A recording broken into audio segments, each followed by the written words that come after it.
Welcome to the Fighter Index, MMA's unofficial fighter scoring system. In this video, we're breaking down a fascinating welterweight matchup between former champion Belal Muhammad versus rising finisher Gabriel Bonfim, a fight between proven championship pace and dangerous submission upside. Belal brings relentless pressure, elite cardio, and layered wrestling in one of the strongest pace control games in the division. He wins by forcing opponents into uncomfortable, exhausting fights where his consistency and fight IQ slowly take over. Bonfim brings the opposite kind of danger. He brings sharp finishing instincts, slick submissions, and the ability to turn one mistake into a fight at any moment. Belal wants long rounds, pressure, and repeated wrestling exchanges where his volume and discipline wear opponents down. Bonfim wants moments. He wants clean counters, quick transitions, and grappling exchanges where a submission game can change everything instantly. We're going to break down their fighter archetypes, their best weapons, strengths and weaknesses, score their fighting skills in all four pillars of the Fighter Index, map out the fight dynamics, look at their paths to victory, and see which fighter holds the edge when the numbers come together for their Fighter Index composite scores. Belal Muhammad is an A-tier pressure wrestler that is built around pace, pressure, and forcing opponents to fight his kind of fight for 15 or 25 minutes. He wins through layered wrestling, constant positional control, and a relentless work rate that breaks opponents mentally and physically over time. His archetype's not built around sudden finishes. It's built around taking options away until opponents are forced into bad decisions. His championship experience, cardio, and consistency make him one of the division's clearest A-tier pressure fighters. Gabriel Bonfim is a B-tier submission hunter that's built around creating dangerous grappling moments and ending fights quickly once openings appear. His best work comes when opponents overextend, get caught in transitions, or allow him to establish top position where his submission game becomes a major threat. He also carries enough striking danger to force reactions, which helps open the door for his grappling.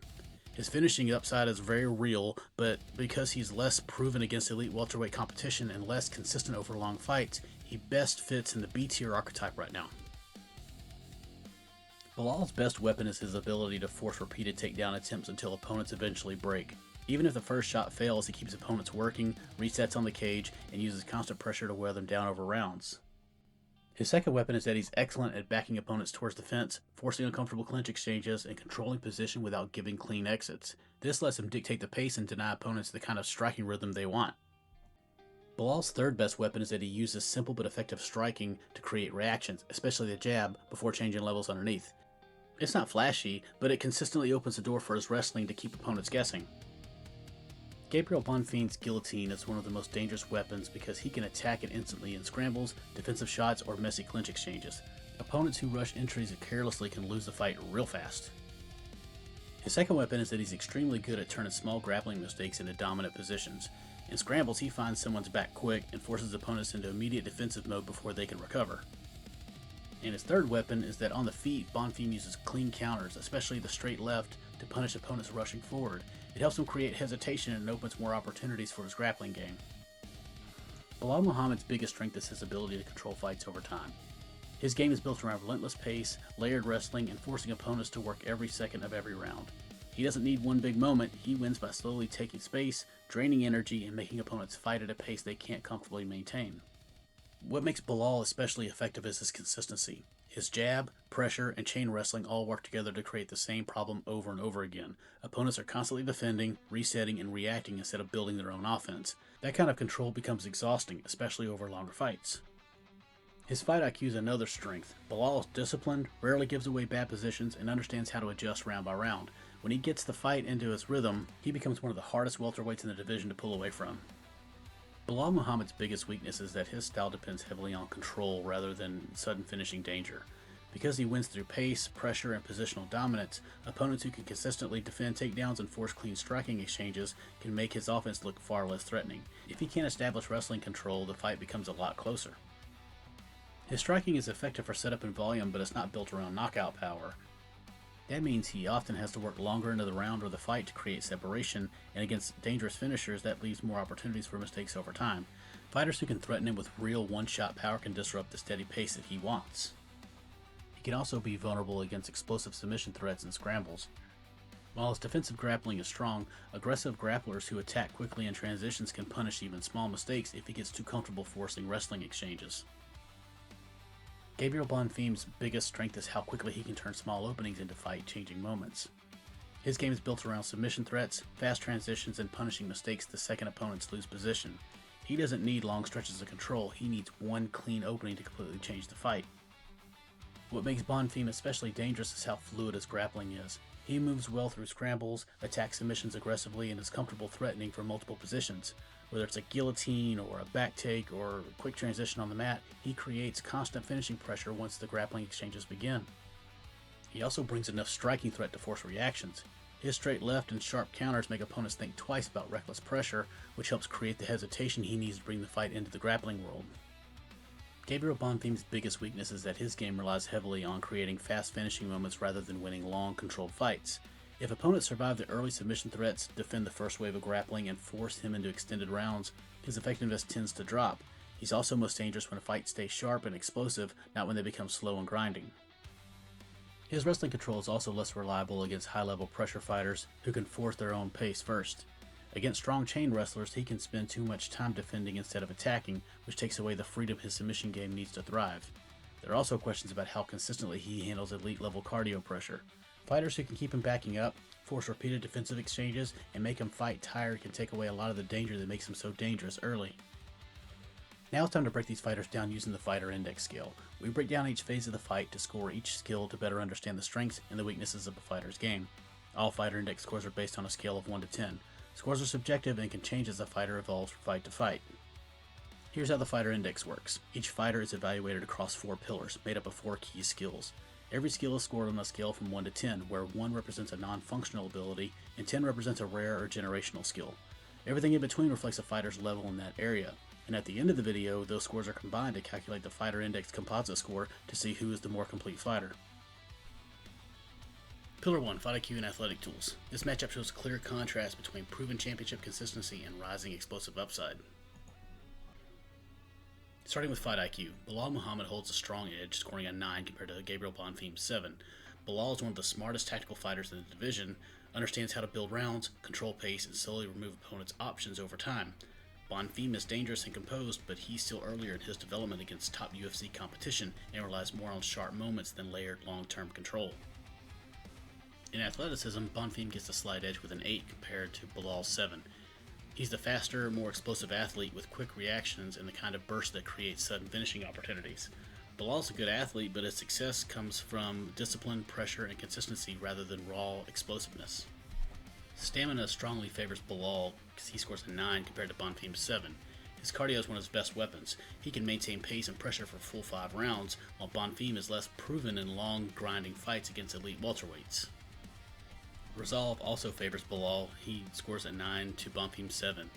He has proven durability, composure, and the ability to stay consistent under adversity, while Bonfim is still less tested in deep fights where momentum starts shifting against him. Because Bonfim has the athletic edge, but Belal controls the much bigger categories of fight management, cardio, and resolve, Pillar 1 clearly favors Belal Muhammad. Pillar 2, Striking and Stand-Up Defense. Both fighters are effective on the feet, but while they use striking for very different purposes, Belal uses it to control fights, while Bonfim uses it to create dangerous moments.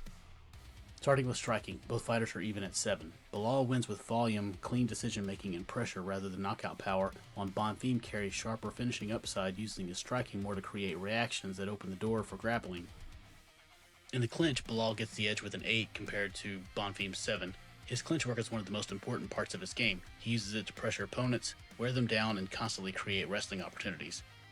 Bonfim is strong there too, but he uses it more as a bridge into a submission game rather than sustained control. Striking defense clearly favors Belal. He scores an 8 to Bonfim's 6. He's far more defensively responsible, difficult to hit cleanly, and excellent in managing damage over long fights. Bonfim is improving, but he can still be hittable against stronger opposition, especially when pressured. In chin, Belal holds the edge with an 8 to Bonfim's 7. He has a proven durability against elite welterweights over 5-round fights, while Bonfim has looked solid but hasn't been tested at the same championship level yet.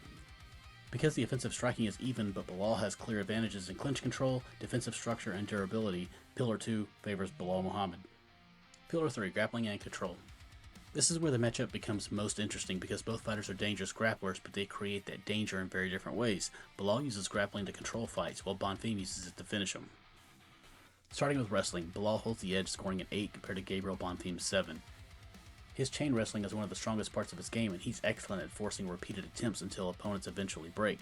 Bonfim is strong enough to create grappling opportunities, but Belal is more reliable at dictating where the fight takes place.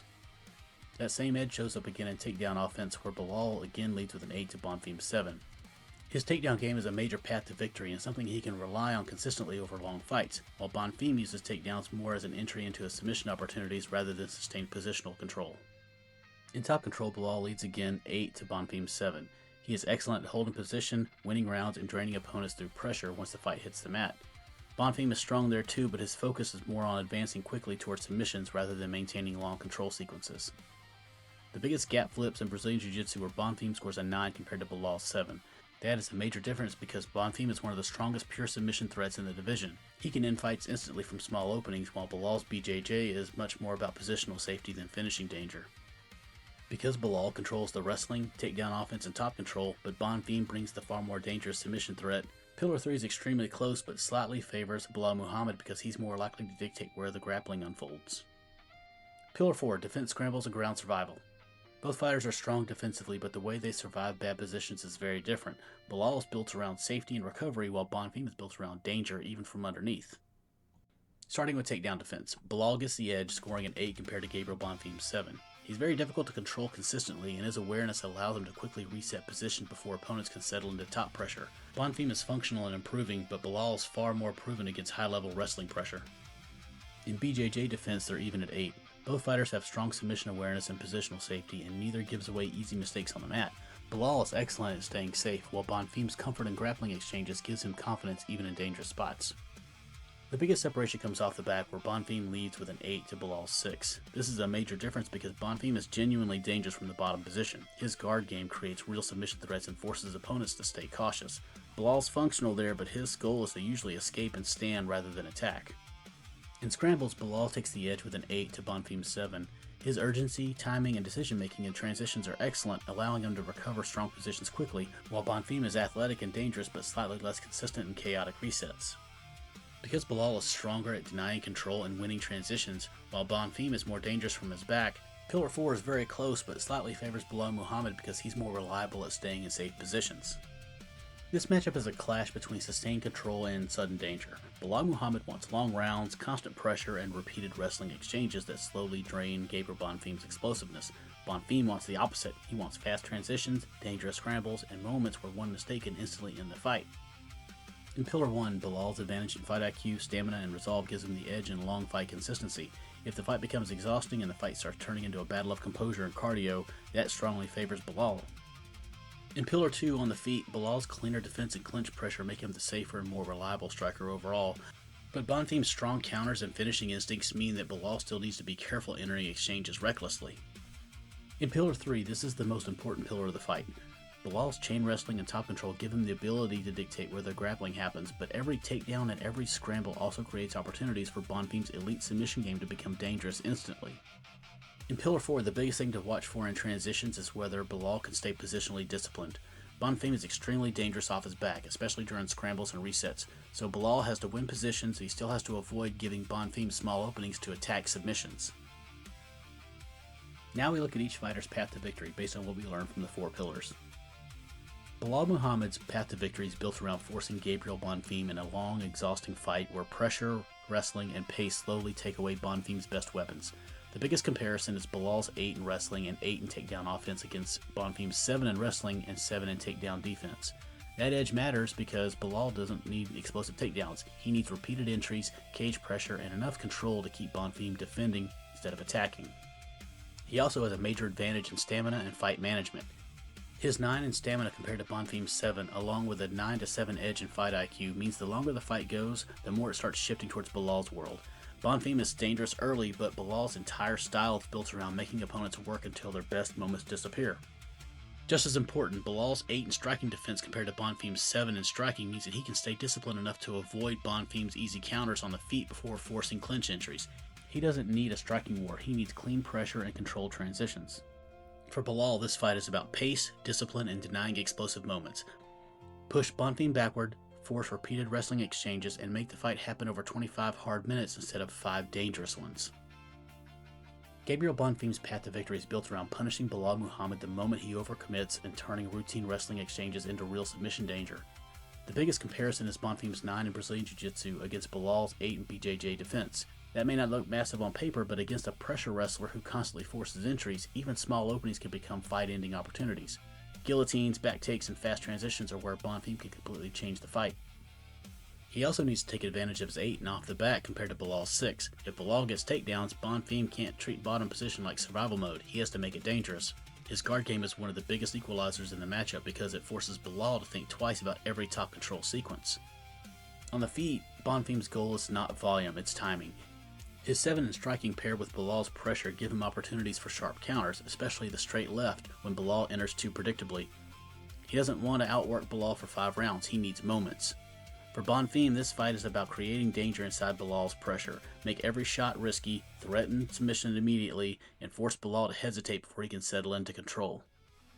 When the numbers from all 4 pillars are finalized, Belal Muhammad comes in with a 7.9 fighter index composite score compared to Gabriel Bonfim at 7.3. That gap is driven largely by Belal's advantages in fight IQ, cardio, defensive structure, and his ability to consistently control where fights happen over long rounds. Bonfim's elite submission threat and finishing upside make him dangerous in every grappling exchange, and his ability to turn one mistake into a fight-ending moment keeps the matchup highly volatile. But across more total phases of fighting, Belal's pace, discipline, and championship-level consistency give him the stronger overall profile. And that is the breakdown for Belal Muhammad versus Gabriel Bonfim using the fighter index.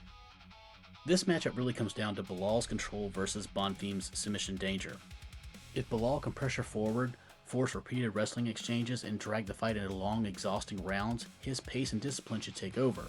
But if Bonfim can create dangerous scrambles, punish entries, and turn one grappling exchange into a submission, he has the kind of finishing ability that can change everything instantly. Now, I want to hear from you. Who do you think takes this fight, and is there a skill in one of the pillars that you would score differently? Drop your thoughts in the comments and let's break it down.